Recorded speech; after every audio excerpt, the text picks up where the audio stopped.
Shalom, selamat pagi Bapak-Bapak, Ibu-Ibu, Saudara sekalian. Kita ketemu lagi di acara Embon Sorgawi. Saat ini saya mengambil judul yaitu 9 buah roh. Tetapi sebelum melanjutkan membaca Alkitab dan juga belajar bersama-sama, mari kita minta pimpinan Roh Kudus. Kita berdoa.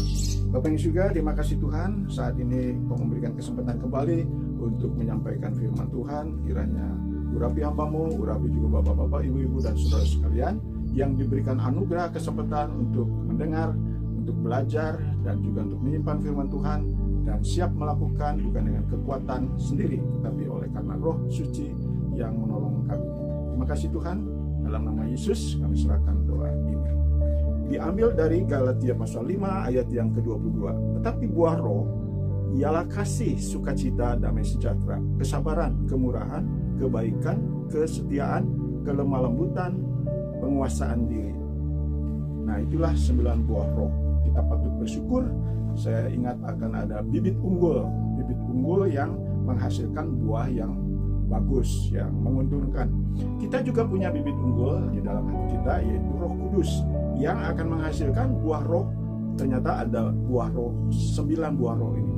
Tentu ada syaratnya, yaitu kita perlu dalam Yohanes 1 ayat 12 bahwa kita harus percaya dan menerima Yesus sebagai Tuhan dan Juru Selamat, diberi kuasa menjadi anak-anak Allah, sehingga kita undang Yesus dan Roh Kudus akan tinggal di dalam hati. Itulah yang menjadi bibit unggul yang akan menghasilkan buah roh. Yang pertama yaitu buah kasih yang luar biasa, mengingatkan kita bahwa hidup kita akan sia-sia tanpa kasih.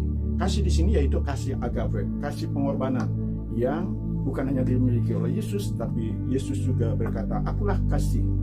Nah, jadi kita hidup apapun yang kita lakukan, kegiatan harus ada dasar atau motivasi, yaitu kasih yang akan lebih menguatkan kita. Yang kedua yaitu sukacita atau bahagia yang membedakan dengan senang dan gembira.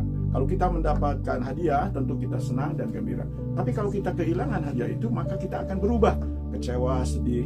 Tetapi kalau sukacita dan bahagia itu karena ada yang didapatkan di dalam, yaitu keselamatan, bahkan penyertaan Roh Kudus, maka tidak terpengaruh oleh situasi. Dan ini perlu bagi kita supaya kita bisa bertahan untuk tetap bersukacita. Yang ketiga yaitu damai sejahtera.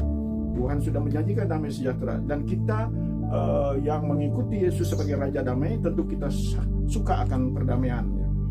Jadi kita tidak menjadi hakim. Kalau ada peperangan, maka kita doakan dua belah pihak supaya suatu waktu mereka bisa berdamai. Dan juga sejahtera. Hidup kita bukan hanya cukup, tetapi dalam Yohanes pasal 10 ayat 10, Dia Gembala yang baik, maka akan memberikan hidup yang berkelimpahan. Yang keempat yaitu kesabaran. Kita ingat akan contoh tentu yang utama adalah Yesus, Yusuf, Ayub yang terkenal bagaimana sabarnya menghadapi segala kesulitan, baik kehilangan harta, kehilangan anak, dan juga dihina oleh istri, bahkan teman-temannya yang tadinya mau menghibur, tetapi akhirnya bisa menyakitkan hati Ayub. Tapi bersyukur karena kesabarannya, bahkan dalam doanya kepada 3 teman-temannya, sehingga ia tidak membenci, bahkan akhirnya dia sembuh dan mendapat berkat yang berkali lipat. Lalu kemurahan, saya jadi ingat dalam 1 Timotius 6 ayat 18-19 bahwa hidup yang sebenarnya adalah memberi dan membagi. Itulah kemurahan hati kepada sesama kita. Tentu memang ada titik tolak yang penting, yaitu tentang keselamatan dari Tuhan Yesus. Yang keenam yaitu kebaikan. Dalam Efesus 2 ayat 8, 9, 10 dikatakan bahwa keselamatan adalah anugerah karena iman.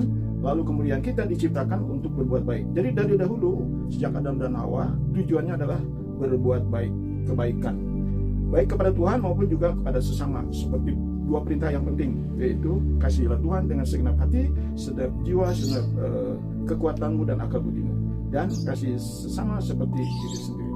Lalu yang ketujuh yaitu kesetiaan. Kita ditantang terus untuk setia, mengakhiri pertandingan dengan baik, dan kita bersyukur ada undangan, yaitu dalam Matius 11 ayat 28-29. Marilah kepada aku hai sekalian yang berlelah dan menanggung berat, aku yang lemah lembut akan memberikan sentosa kepadamu. Jadi dia yang teladan kelemah lembutan. Kelemah lembutan itu bukan karena loyo atau lesu atau lemah, tetapi dengan ketegasan dan komitmen. yang ada seperti dicontoh oleh Yesus. Kalau kita percaya Yesus, maka kita wajib seperti Yesus. Dan yang terakhir yaitu penguasaan diri, yang memang ada juga unsur kesabaran. Menguasai diri karena di dunia ini banyak yang bisa menimbulkan emosi, apalagi sejak pandemi. Kemarin saya mengajarkan supir Grab yang begitu mau emosi karena ada motor yang mau nyebrang sembarangan. Tetapi saya ajarkan bahwa anggaplah ia sedang kebelet atau sedang rusuh atau dan lain-lain, sehingga kita tidak kecewa. Itulah satu penguasaan diri. Dan juga penguasaan diri itu oleh Paulus dalam Galatia 2 ayat 20, hidupku bukan aku lagi, melainkan Kristus yang hidup dalam aku. Biarlah Kristus yang membalas apa yang harus dibalas, bukan kita. Terpujilah nama Tuhan. Mari kita nikmati lagu 9 buah roh.